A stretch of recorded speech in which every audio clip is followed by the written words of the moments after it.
আপনারা এখানে দেখতে পাচ্ছেন, এখানে ইলিশ মাছ কাটা হচ্ছে। আমরা মাওয়া গিয়েছিলাম ইলিশ মাছ খেতে। আমরা যে হোটেলে ইলিশ মাছ খেয়েছি সেই হোটেলের চারপাশটা আপনাদের দেখাচ্ছি এখানে। এখন আপনারা দেখতে পাবেন আমরা কাঁকড়া দরদাম করে নিয়ে নিয়েছি। এখন কে কে খাবে সেটার লিস্ট করা হচ্ছে। আমি কাঁকড়াতে একটু স্বাদ পেয়েছিলাম, ইলিশে পাইনি। ইলিশের কোনো বাসনা গন্ধ কিছুই পাইনি। ইলিশ মাছের যে এত বাজে স্বাদ, মাওয়া না গেলে বুঝতে পারতাম না। হয়তো আমাদের ভাগ্যে ইলিশ মাছের স্বাদ ছিল না। আমরা ভপুর থেকে সব কলিগরা গিয়েছিলাম মাওয়া।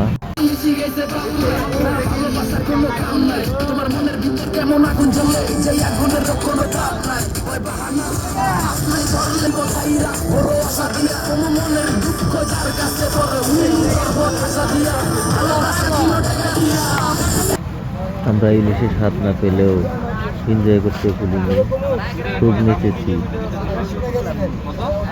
আপনাদের পরের পার্টে দেখাবো পদ্মা ব্রিজের দৃশ্য।